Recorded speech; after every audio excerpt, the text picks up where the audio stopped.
Olá, pessoal. A gente vai estudar um tema bem importante dentro da análise de vibrações, que é o problema da excitação de base e definir, né, o conceito de transmissibilidade. Eu sou o professor Gustavo Neto e essa é a disciplina de vibrações. Então, né, nessa aula de hoje, a gente vai definir o problema da excitação de base e, a seguir, a partir desse problema, nós vamos definir dois parâmetros, né, que são a transmissibilidade do deslocamento e a transmissibilidade de força.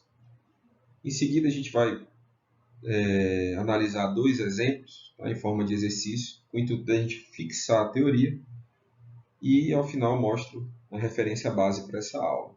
Tudo bem? Bom, então vamos lá.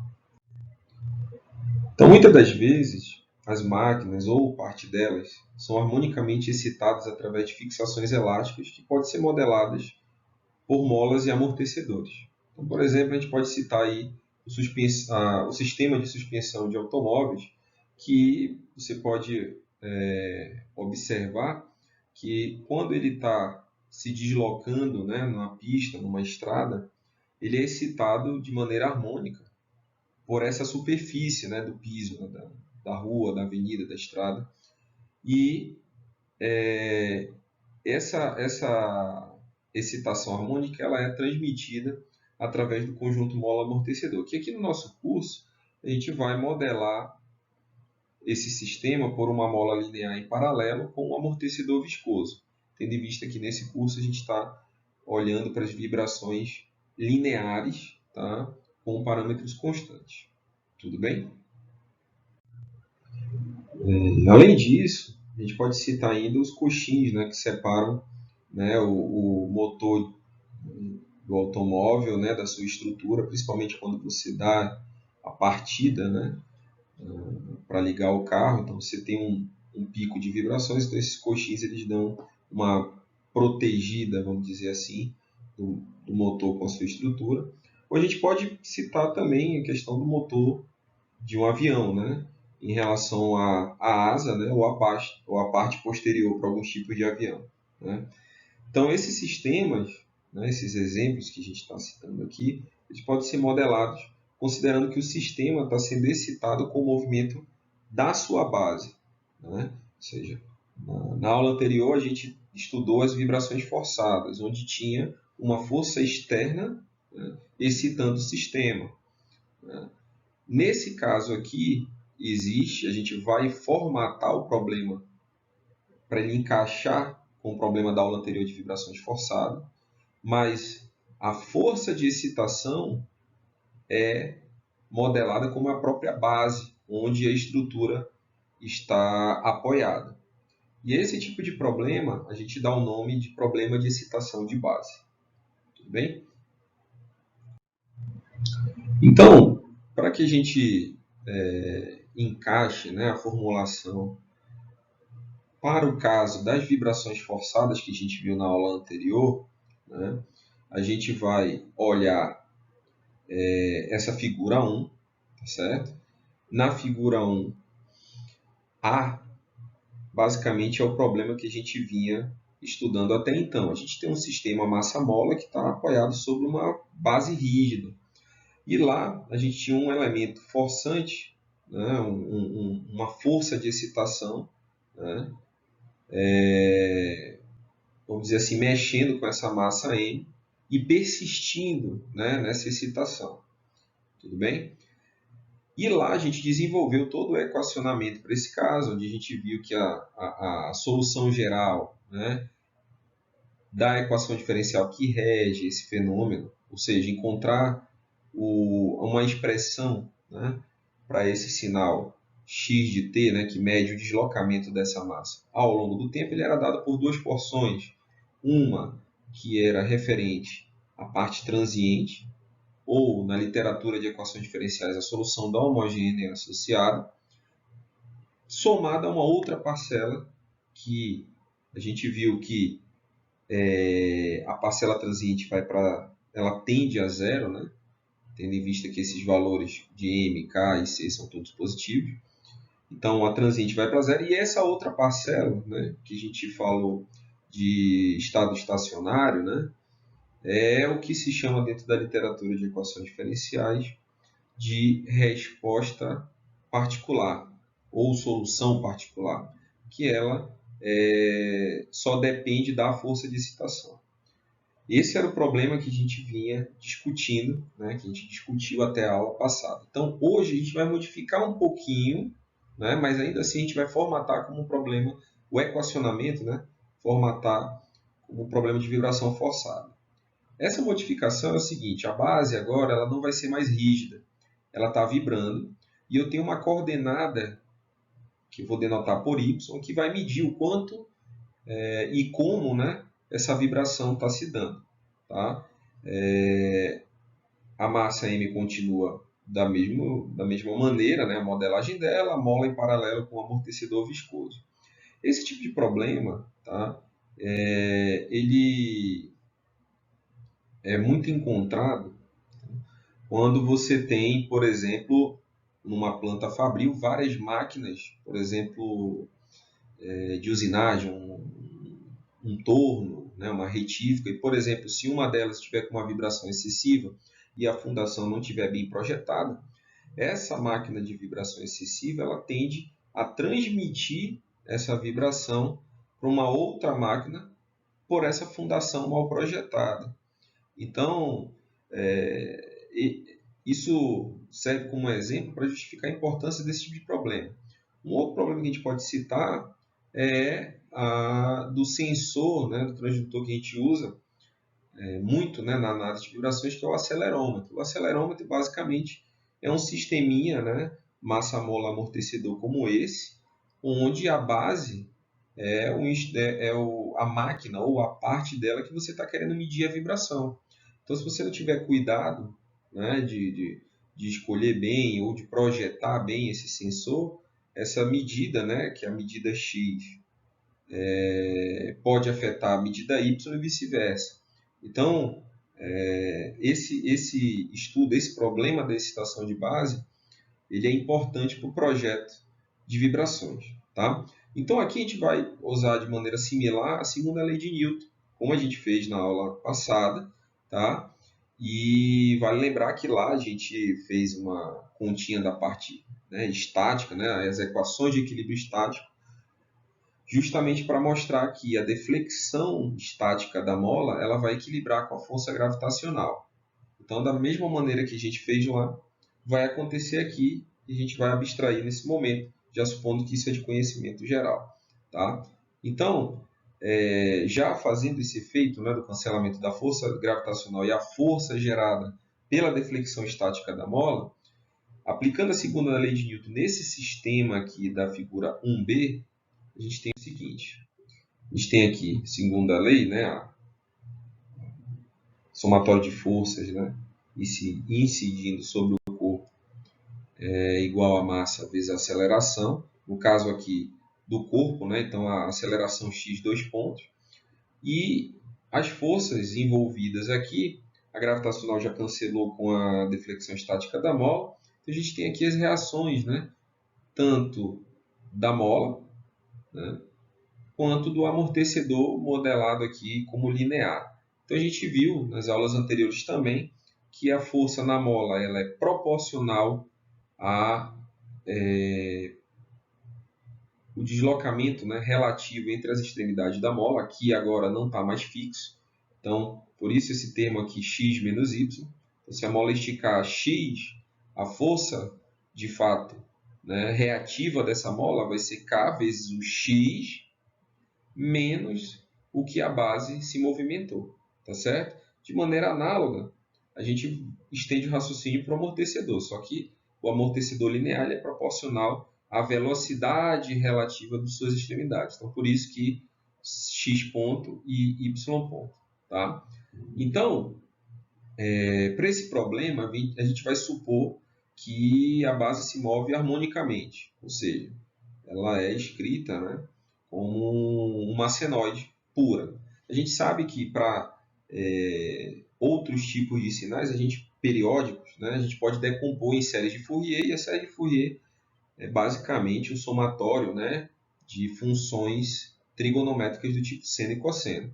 Como essa equação é linear, né, quantas harmônicas nessas parcelas da série tiver, a gente pode quebrar no número de EDOs, né, para cada parcela dessa e somar, né, as respectivas soluções. Então, por exemplo, né, se eu tiver aqui o y de t igual a y1 seno de ômega 1t e y2 seno de ômega 2t, a gente resolve só para a primeira parcela, né, y1 seno de ômega 1t, resolve a EDO, encontra a sua solução, a primeira, depois faz para a segunda parcela, y2 seno de ômega 2t, e resolve lá para ela. Então, vou ter duas soluções. A solução total vai ser a soma dessas duas soluções que a gente obteve. Então, a gente consegue, né, como modelo linear, estender esse raciocínio utilizando o famoso, né, princípio da superposição. Tudo bem? Então, aqui, para esse nosso exemplo, a gente pode supor, né, por questões de simplificar o problema e sem perder a generalidade da questão, supor que ela só tem uma componente harmônica, né, y seno de ômega bt, onde o y aqui representa a amplitude e o ômega b é a frequência do movimento dessa base, tá? Respectivamente. Okay? Bom, então se a gente aplicar, né, que o y de t é y seno de ômega b t, né, na equação anterior, a gente vai ter essa equação 3 aqui. E a gente vê que basicamente ela é igual à equação, né, semelhante à do problema de vibrações forçadas, onde a nossa f de t sobre m, né, a nossa força f de t, né, vamos dizer assim, é dada por essa expressão toda aqui no segundo membro. Tá? Bom, aqui a gente vai de novo utilizar o princípio da superposição, tendo em vista que essa é uma equação diferencial linear, tá? Invariante no tempo, seus parâmetros aqui eles são constantes ao longo do tempo. Então, a gente pode encontrar, né, a solução para cada parcela dessa. Então, a gente tira essa segunda aqui, né, joga ela fora por enquanto, resolve a equação diferencial só para essa primeira parcela e acha a primeira solução. Essa primeira solução, né, será dada por essa primeira parcela aqui, primeira solução particular, né? E aí a gente faz o mesmo para a segunda solução. A gente joga fora essa daqui por enquanto e resolve a equação só considerando esse termo aqui no segundo membro, né? E encontra outra solução particular, que é essa daqui. Tá certo? Bom, a solução transiente, né, que é aquela da solução homogênea associada, que é quando a gente iguala esse segundo membro a zero, a gente vai abstrair da análise por hora, até porque a gente viu que, como M, C e K são constantes, a solução ela é estável e ela tende a zero ao longo do tempo. Tá? Então, para um tempo t suficientemente grande, essa resposta homogênea ou a solução transiente ela vai acomodar até zero, independente aí do valor, né, que a gente tem para os parâmetros M, C e K, desde que eu tenha amortecimento. Porque quando a gente não tem amortecimento, a gente sabe que a gente cai no problema da vibração livre, né? Então, lá a resposta natural ela vai gerar uma oscilação sustentada, tá? Que é o problema do sistema massa-mola clássico. Então, considerando isso, essa questão das duas parcelas, né, a solução particular respectiva a esse primeiro termo e a solução particular respectiva a esse segundo termo, né, e usando o princípio da superposição, que a solução particular total vai ser a soma de cada solução respectiva, né, a gente chega na equação 4, onde essa primeira parcela é a solução respectiva a esse termo aqui, e essa segunda parcela é a solução respectiva a esse termo ky seno de ômega bt. Tudo bem? Bom, continuando, os parâmetros ômega ômega B, né, é da vibração da base, né? O Y é a amplitude dessa oscilação, ômega B é a frequência, só que apareceu, né, um θ1. E esse θ1 é a fase, tá? que é gerada uma constante, e ela é dada por essa equação 5. Tá? Então a gente pode juntar aquelas duas parcelas, né, usando o cosseno da soma, né, e agrupar as duas parcelas da equação 4 num termo só de cosseno, né, que é dado aí pela equação 6. Então é basicamente aquela mesma ideia que a gente fez por caso da vibração forçada da aula 18. Então, a gente condensa, né, as duas parcelas numa cossenoide só. Tá? Vou deixar como exercício para vocês chegarem da equação 4 até a equação 6. Então o θ1 ele continua o mesmo aqui, só que apareceu um θ2 aqui, né, que é uma outra fase. E ela é dada pela seguinte expressão. É o arco tangente de ômega-n, né, que é a frequência natural, né, do sistema massa molar amortecedor, né, que é raiz de K sobre M, 2 eta ômega B. Tá? Então, é conveniente, tá, para análise de vibração olhar para as amplitudes. Tá? Então, a gente olha para a solução particular, tá? E denota a amplitude da solução particular por x, esse x maiúsculo. Tá certo? Consequentemente, ela será igual, né, a essa expressão que a gente obteve na amplitude, né, dessa cossenoide do segundo membro. Então, a gente chega aqui a essa equação 8. Então, a gente vai denotar todo esse termo aqui que está multiplicando o cosseno na equação 6, a gente vai denotar por x. Então, a gente vai olhar agora só para as amplitudes de vibração. A gente vai, por hora, desprezar a análise, né, na análise, a função cosseno. Vamos olhar só para a amplitude para ver como é que ela se comporta. Bom, então a gente vai definir agora o nosso primeiro parâmetro importante aqui para análise de vibrações, que ele vai ser necessário mais à frente para o projeto de isoladores de vibração. Então, a gente vai definir a razão de transmissibilidade de deslocamento, em que a gente vai denotar por TRD, né, TR de transmissibilidade e o D de deslocamento, pela razão entre essas amplitudes. A amplitude X, que é a amplitude de vibração da massa, tá, ou do equipamento, ou da máquina, ou parte dela, e o Y, né, a amplitude de vibração da base, tá, ou do piso, do suporte que você tem. Então, a razão entre essas amplitudes a gente vai chamar de razão de transmissibilidade de deslocamento. Tá? E aí, basicamente, na equação 8, a gente vai passar o x dividindo, né? E a gente chega nessa equação 9. Então, esse parâmetro ele vai ser utilizado para descrever o quanto de movimento é transmitido da base para a massa, né, como função da razão de frequências R. Lembrando, né, que o R vai ser o ômega B sobre o ômega N. Então, é a frequência de vibração da base dividida pela frequência natural do sistema massa molar amortecedor. Tudo bem? Então, ômega N é o raiz de K sobre M, né, e o ômega B, né, B de base, é a frequência de oscilação da base. Tudo bem? Bom, então a gente vai analisar agora essa expressão da transmissibilidade do deslocamento para alguns casos. Tá? Então, a gente tem uma expressão do TRD onde ele depende do zeta e do R. Tá? A gente vai gerar um gráfico variando o R, fixando alguns valores de zeta, né? O nosso fator de amortecimento. Então, o primeiro caso que a gente vai analisar é quando a gente tem o ômega B igual ao ômega N, ou seja, o R é igual a 1. Tá? Então, para esse caso, a transmissibilidade do deslocamento ela vai tender para o infinito. Tá? Então, é o caso da ressonância, onde a frequência de excitação, porque a base está excitando o sistema, né?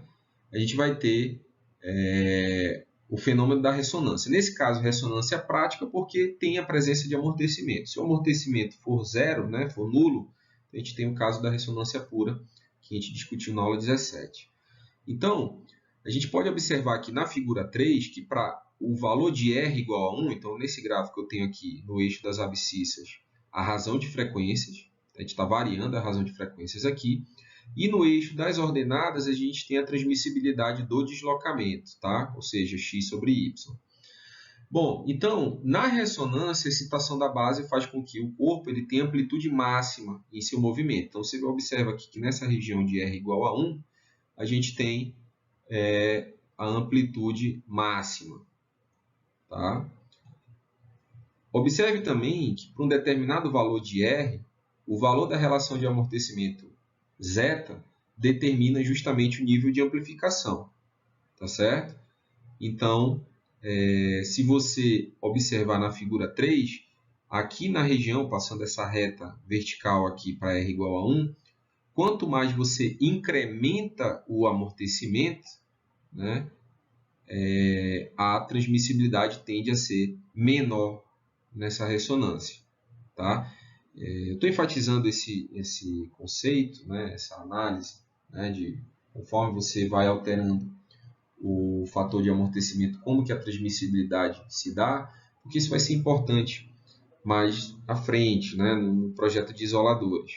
Tá? Então, aqui na ressonância, quanto mais você incrementa, né, quanto mais você aumenta o amortecimento, né, no caso do amortecedor viscoso, quanto você mais aumenta a viscosidade do seu amortecedor, você tende a transmitir menos, né, em termos de deslocamento da base para o sistema. Tá? No segundo caso que a gente tem é quando a razão de frequências ela é menor que raiz de 2.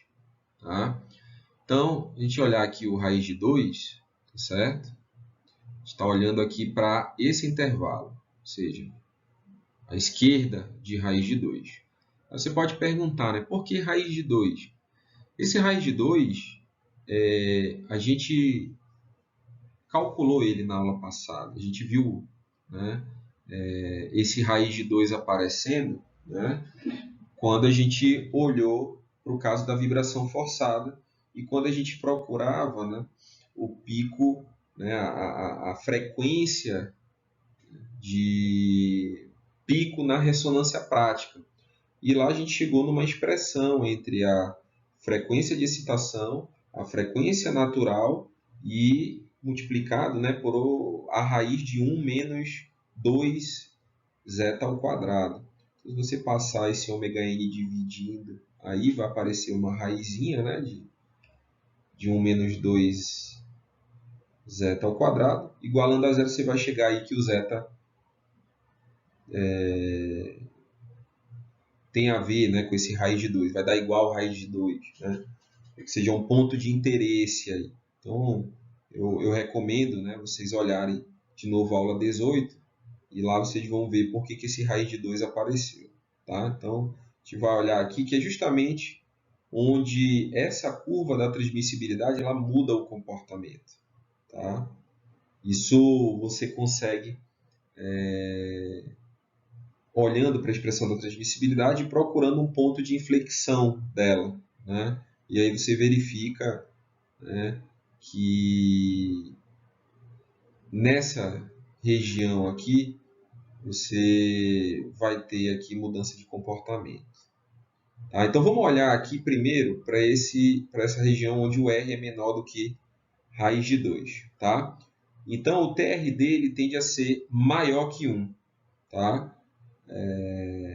E aí a gente diz que a gente está na região de amplificação, ou seja, se a razão de frequências for menor que raiz de 2, então a transmissibilidade tende a ser amplificada, ou seja, o movimento da base é amplificado para o sistema massa-mola, tá certo? Ou seja, lembrando que a transmissibilidade é a razão, né, da amplitude de vibração do sistema dividido pela amplitude de vibração da base. Então, se ele está dando maior que 1, é porque o sistema, né, massa-mola amortecedor, está vibrando muito mais do que a base, tá certo? Então, nesse caso aí, o movimento da massa é uma amplificação do movimento da base, como eu falei. É importante observar que, para um dado valor de R, o valor de zeta determina, né, o nível de amplificação. e maiores valores de zeta produzem transmissibilidade menor. Tá? Então, é similar ao caso anterior de ressonância. Tá? Se você for observar, por exemplo, aqui, a transmissibilidade nessa região, tá? Então, essa análise é restrita a essa região, R menor do que raiz de 2. Então, se você está aqui com meio de fator de amortecimento, você tem essa curva aqui em cima. Então, os valores de transmissibilidade são esses da linha pontilhada. Quando você incrementa o zeta para 0,7, a curva de transmissibilidade ela dá uma achatada. Então, ela vai dar valores de transmissibilidade menor. Então, quando você está na região de amplificação, ao aumentar o fator de amortecimento, se reduz a transmissibilidade da base para o sistema. Ok? Para o outro caso, né, ou seja, os valores maiores que raiz de 2, ou seja, a direita de R igual a raiz de 2, a gente tem a região de atenuação ou de isolamento. E nessa região, a transmissibilidade, né, do deslocamento ela é menor que 1. Tá? Então, eu dei um zoom aqui, né, nessa região e você observa, tá, que o comportamento ele é contrário ao dos casos anteriores. Então, conforme você aumenta o valor de zeta, ou seja, você incrementa o amortecimento, tá, você aumenta a transmissibilidade. Então, aqui o comportamento ele é diferente, tá, dos dois casos anteriores. É importante ter esse cuidado, justamente porque essa é uma região de muito interesse. Tá?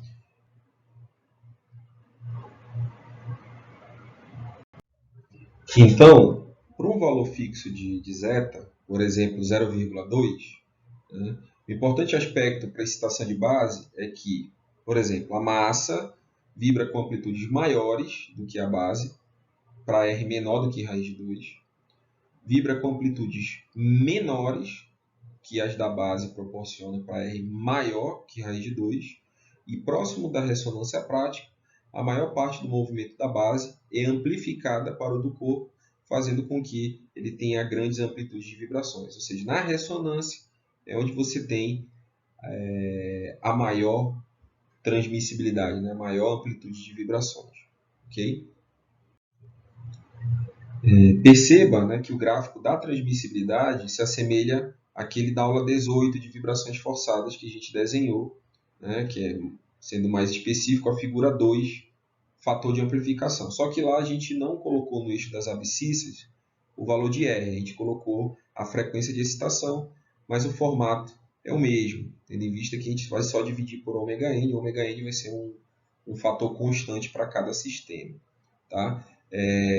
A aula 18 tá no site da disciplina, que eu vou deixar aí na descrição do vídeo. Vocês conseguem aí acessar esse material gratuitamente, sem problemas. Tá disponível. É bom, eu sugiro, né, que vocês façam essa comparação justamente desse encaixe, né, do problema da excitação de base sendo formatado como um problema de vibração forçada. Ok? Note ainda que a razão de frequências R independe do fator de amortecimento zeta, em todos os casos discutidos. Né? Então, o R é só a frequência de excitação da base dividida pela frequência natural. Então, não depende do zeta. No entanto, o valor de R ele muda, né, para cada caso no pico, né, de transmissibilidade, né, que a gente vai denotar aí por RP. E isso vai alterar justamente porque aparece, né, na expressão da amplitude na solução particular XP, no numerador, a parcela 2 zeta R ao quadrado, tá? Que tem na equação 9. Na vibração forçada não tinha, né? Que é devido ao termo de amortecimento, tá? Que ele não aparece quando a massa é excitada diretamente, né? Como no caso da vibração forçada, de novo referente à aula 18. Tá? Então, perceba que ela não aparece no numerador de N da equação 6 dessa aula 18. Tudo bem? Ok? Além da transmissibilidade de deslocamento, um outro parâmetro importante na análise do problema de excitação de base é a razão de transmissibilidade de força, tá? Que é resultado do deslocamento harmônico da base. Então, devido a essa vibração da base, né, a gente viu o quanto é transmitido em termos de deslocamento. Se a gente for olhar em termos de carga, né, de força, como é que se comporta isso, né? Então, para isso, a gente vai revisitar, né, aquele sistema massa-mola amortecedor, e a gente vai observar que a força transmitida à massa é modelada através da mola e do amortecedor, que são os dois elos que a gente tem entre a base e a massa, né, o corpo. Então, a força transmitida a essa massa, né, a esse corpo, é a soma da força gerada pela mola e da força no amortecedor, né? Então, se a gente for olhar o diagrama de corpo livre da figura 2, a gente vai ter o seguinte, que a força transmitida, né, a base vai ser a força da mola, né, que é proporcional ao deslocamento relativo, mais C vezes a velocidade relativa entre as extremidades do amortecedor. Tá? Então, essa força ela é balanceada pela força inercial da massa M, né, em vista ao equilíbrio dinâmico do sistema. Então, essa mesma F aqui é a menos mx, dois pontos, né? Massa vezes aceleração. Então, aqui é só a questão do menos aqui, devido ao referencial adotado. Então, a gente vai igualar, né, essas expressões, tendo em vista aquele x particular, né, a solução em regime permanente, ou a solução particular, né, na literatura de equações diferenciais, que a gente desenvolveu anteriormente para o cálculo da transmissibilidade de deslocamento. Então, no estado estacionário, né, então, desconsiderando, né, já olhando que o regime transiente já se acomodou, né, a gente vai substituir aquele x que a gente encontrou, né, da solução particular na equação 11. Né? Então, a gente vai precisar diferenciar duas vezes, né, x2 ponto, mx2 ponto, e a gente vai chegar nessa equação 12. Eu vou deixar também como exercício, né, para vocês verificarem se essa conta está certinha. E toda essa amplitude, né, que a gente tem aqui, tá? Toda essa amplitude aqui, a gente vai denotar por Ft, tá certo? Ft. De maneira similar, a gente chamou lá de x maiúsculo, né? Xão, a amplitude lá no sinal x de t. Aqui, no sinal de F, né, que é a força transmitida, a gente vai chamar aqui de Ft, tá? Essa amplitude aqui que está multiplicando a função cosseno. O θ1 e o θ2 são aqueles mesmos que a gente calculou anteriormente. Então, considerando aqui essa amplitude Ft, a gente vai ter o seguinte. A gente vai simplificar essa expressão, né, anterior e fatorar de maneira que a gente divida, né, apareça, né, o ômega-b sobre ômega-n, de maneira similar ao que a gente fez para a transmissibilidade de deslocamento, e a gente vai chegar aqui àquela amplitude da equação 12, né, a gente vai chegar nisso daqui. Tá? Então, o R, lembrando, é o ômega-b sobre ômega-n, tá?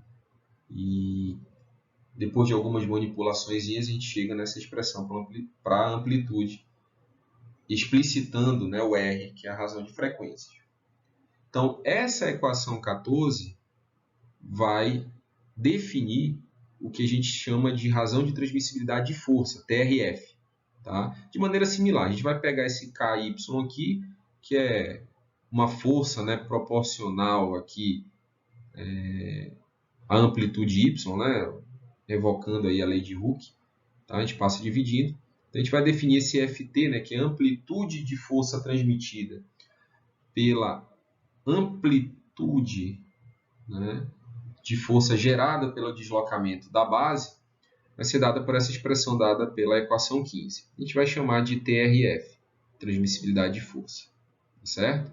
Então, observa que ele é muito parecido com TRD, transmissibilidade de deslocamento. A diferença é que eu tenho esse R ao quadrado multiplicando. Tudo bem?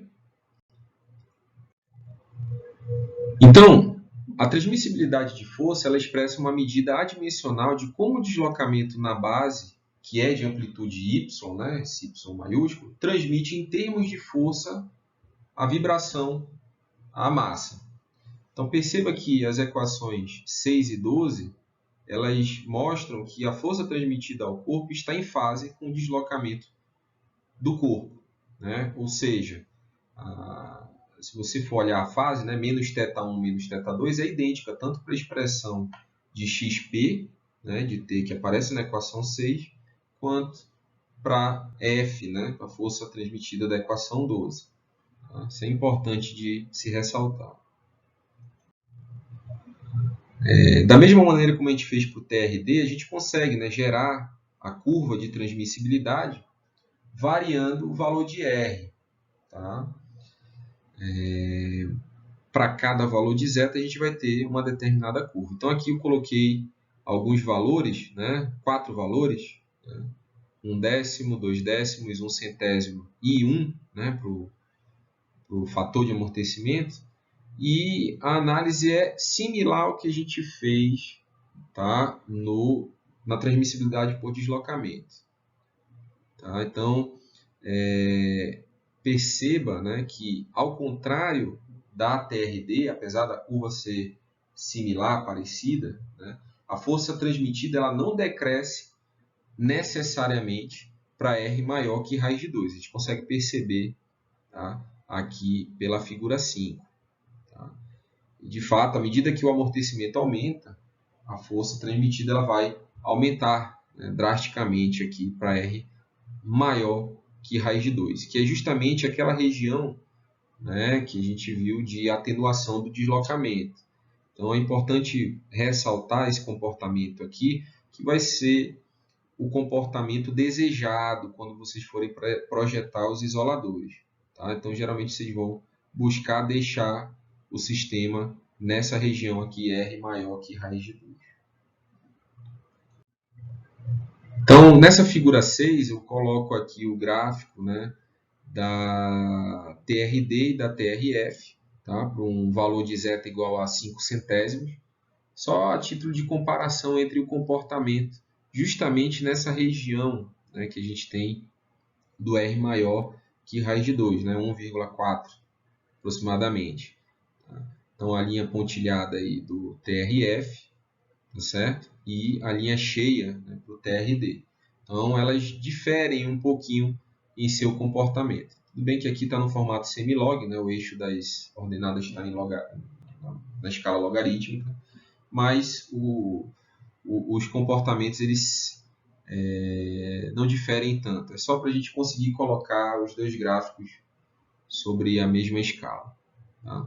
Então, o entendimento desses parâmetros é de suma importância para o projeto de sistemas para proteger, né, contra vibrações indesejadas, é o que a gente chama de isolador de vibrações. Tudo bem?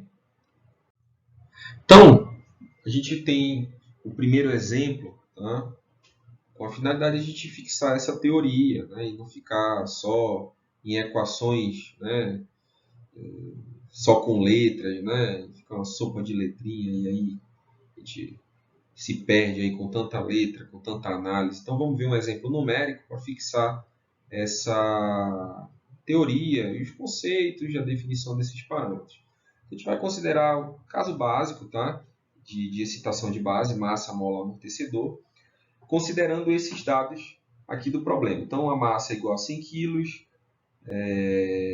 o coeficiente de amortecimento é dado por 30 kg por segundo, a rigidez, né, do sistema é 2.000 Newton por metro, a amplitude, né, ou seja, a maior oscilação medida na base é 3 centésimos, né, 0,03 metros, tudo bem?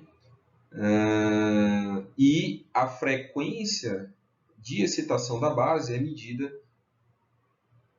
como 6 radianos por segundo. Em termos práticos, tá, a gente tem como estimar, tá, através de um módulo de análise de vibração, o sinal, né, capturado por um acelerômetro. e utilizando todas aquelas ferramentas que vocês estudaram, né? Série de Fourier, diagrama de espectro, transformada de Fourier, né, com um sinal não periódico ou estocástico, a gente consegue, né, estimar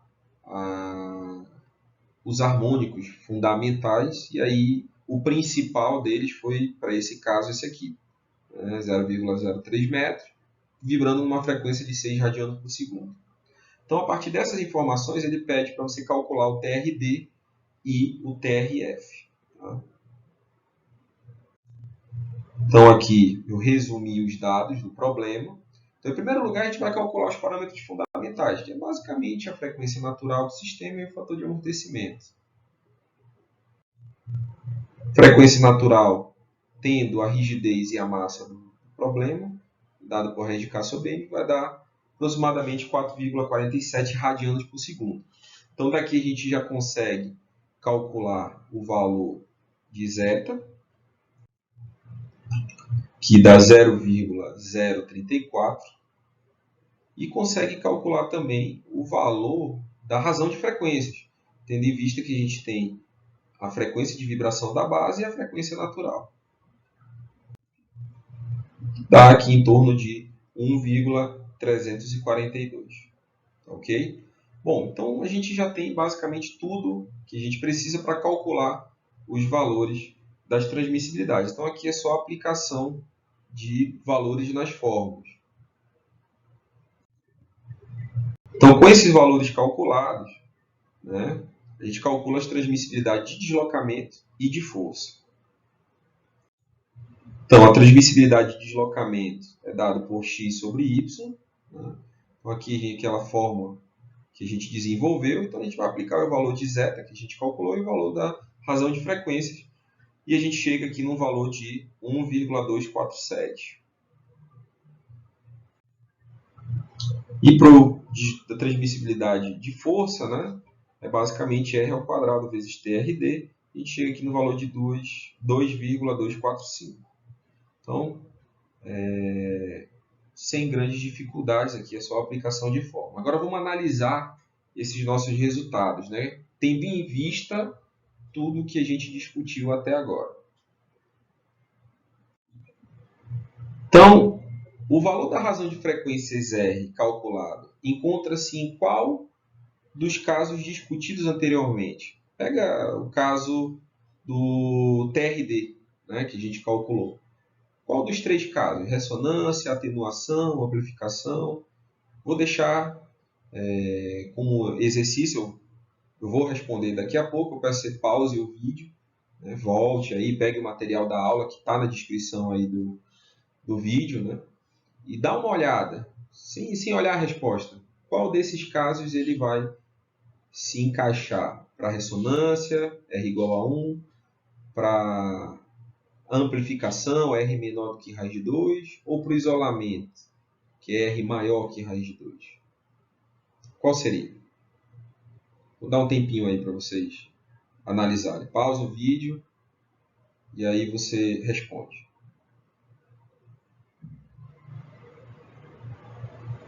Bom, vamos lá. Continuando. Se por um acaso o coeficiente de amortecimento fosse alterado para 300 kg por segundo, para quais valores as transmissibilidades se alterariam? Também vou deixar aí como exercício, é só aplicação de fórmula, então pausa o vídeo, calcula e verifica se você chega na resposta que eu vou mostrar nos gráficos a seguir. Tá? Pause aí o vídeo, vou deixar um tempinho para vocês responderem.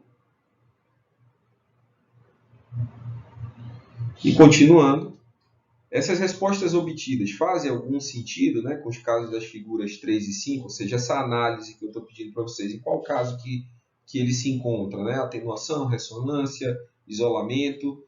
O que aconteceu nesse caso para o R? Né? Observa que o R ele não depende, né, do fator de amortecimento, ele continua o mesmo valor.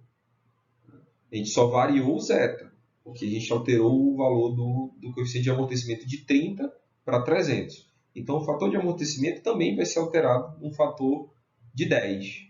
Tá? O que acontece, né, com relação ao comportamento, tendo em vista toda aquela análise que a gente fez anteriormente? Tentem responder. No próximo slide, a gente vai responder essas perguntas. Eu vou só apresentar as respostas. Eu espero que vocês cheguem nesses resultados. Então, vamos lá. Nessa figura 7, eu fixei, né, dois gráficos, né, um para C igual a 30 kg/s, que é quilograma por segundo, perdão, que é essa curva em vermelho, e a curva em azul para o caso em que C é 300 kg/s. Tá? Gerei um códigozinho no Scilab, eu vou deixar disponível para vocês no site da disciplina, que está na descrição do vídeo, tá? Onde tem o código para gerar esses dois gráficos. E eu marquei, né, em destaque os dois pontos referentes à razão de frequência que a gente calculou, que deu 1,342. Tá? E, em cima disso, a gente analisar se ao incrementar, né, ao aumentar o coeficiente de amortecimento e, por sua vez, o fator de amortecimento, se a transmissibilidade aumentou ou diminuiu. Tá certo? Bom, então aqui na figura 1 eu variei o valor de R, fixando para a curva em vermelho C igual a 30 kg/s, tá? O fator de amortecimento aqui dá 0,034, tá? E esse aqui vai dar 10 vezes mais, né? 0,34. Então, na curva em vermelho é respectivo ao C igual a 30 e a curva em azul 300. Perceba que 1,342 ele é menor do que raiz de 2. Raiz de 2 é 1,41, né, aproximadamente. Então, ele está quase na fronteira. Então, nesse primeiro gráfico, nessa primeira figura, né, está o gráfico completo. Né? Eu variei aqui o R de 0 até 2. E nessa segunda figura, eu dei um zoom aqui nessa região, tá, onde eu marquei esses dois pontos que se referem a essa razão de frequências para os dois casos, tá? Tudo bem? E você percebe que ao aumentar o amortecimento, tá? Eu de fato reduzi o valor da transmissibilidade. Então, antes eu tinha um valor de 1,247 e agora eu tenho um valor de 1,117. Perceba que aqui ó, é o raiz de 2, é justamente onde você tem essa mudança, né? Aqui, a partir dessa região aqui, aumentando o amortecimento, você aumenta a transmissibilidade, tá certo? A mesma coisa a gente vai fazer para a transmissibilidade de força, ok? Então, aqui é a mesma coisa, só que aqui é o TRF. Marquei os dois pontos referentes a 1,342 e aqui é o zoom, né, em detalhe, né, dois pontos em cada curva referente a esse valor de razão de frequência. Então, a gente incrementou o amortecimento e reduziu a transmissibilidade. O que aconteceria se eu tivesse uma razão de frequências maior do que 1,41, né, raiz de 2? Perceba que o comportamento é inverso, que está de acordo com o que a gente discutiu aí na parte teórica dessa aula, ok? Então, só para os valores estão aí na tela, então se vocês calcularam direitinho, vocês devem ter chegado a esses valores aqui, no caso, para o TRF, né, para 30 kg/s, chegou no valor de 2,011, ok? Então, vamos lá, dando continuidade aí. A gente tem um segundo exemplo, tá? Também do livro do IMA, em que eu tenho uma máquina rotativa que faz com que o piso de uma fábrica ele vibre de maneira senoidal. Questões de simplificação aqui para a gente aplicar o conhecimento que a gente está absorvendo aqui nessa aula. Então, geralmente, quando você tem uma máquina rotativa muito grande, ela tende a vibrar substancialmente. Então, se você não tiver um bom projeto de fundação, ela vai transmitir essa vibração para máquinas diferentes na vizinhança. Então, se você tiver uma máquina que trabalhe com uma precisão alta, essa vibração ela pode afetar a precisão da máquina na vizinhança. Então, é importante que você tenha controle dessa transmissibilidade. Tá? Então, nessa planta fabril, uma prensa ela vai ser montada nesse mesmo piso, conforme essa figura 9. Então, aqui a máquina rotativa, que vai funcionar como fonte de vibração. tá certo? E a prensa que vai ser instalada na vizinhança. Mediu-se o deslocamento do piso, onde a prensa vai ser montada, e ele pode ser aproximado, né, esse deslocamento, essa vibração, por esse sinal aqui, 0,1 em centímetro, né, seno de ômega-BT. Tá? Ele pede para você calcular a força máxima transmitida para a prensa na ressonância, se ela está montada em um suporte de borracha de rigidez 40 kN por metro, amortecimento de 900 Nm por metro e massa 3 toneladas ou 3.000 kg. Então, aqui o suporte, a prensa. Então, aqui eu tenho uma fonte de vibração que vai ser transmitida para a base e a base tende a transmitir para a prensa. E aí a gente vai avaliar se esse suporte, né, quanto que ele está transmitindo aí para a prensa, né? Então, vamos lá. Então, aqui estão os dados do problema, resumidos aí. Então, para os parâmetros dados, a gente calcula a frequência natural e o fator de amortecimento. Então, 3,65 radianos por segundo e o zeta de 4 centésimos. Na ressonância, a gente tem que o R, a razão de frequências, é 1. A frequência de oscilação da base é igual à frequência natural. E aí a transmissibilidade de força, aí aquela expressão da equação 12, a gente reduz, a gente chega nessa expressão mais simples, que só depende aí do zeta. E a gente pode passar esse K vezes Y multiplicando para isolar a força transmitida, que é o que está sendo pedido na questão. Bom, então, isolando, né, o FT, você chega nessa expressão, e aí a gente tem todos os ingredientes, né, vamos dizer assim, para calcular essa força transmitida. A gente tem a rigidez do suporte, a gente tem a amplitude de oscilação da base, a gente tem o fator de amortecimento, a gente tem como calcular essa força transmitida.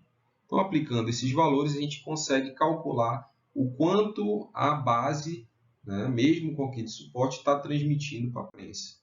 Tá? Então, considerando essa amplitude de oscilação de 0,1 centímetro, que dá 0,01 metro, a gente tem aqui que a força transmitida para a prensa é de 501,6 N. Tá? Então, esse valor provavelmente vai causar aí,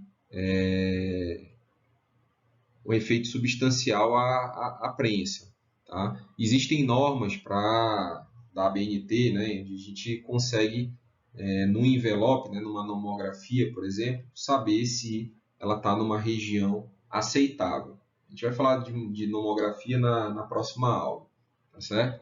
Então, a gente precisa saber calcular esses parâmetros justamente para a gente saber se o projeto está adequado ou não, ok? Então, esses dois exemplos serviram aí para fixar a teoria mostrada. Deixo aí como exercício, né, vocês pegarem os exercícios na lista com respeito à transmissibilidade e já testarem esses conceitos. Agradeço aí a atenção de todos e até a próxima.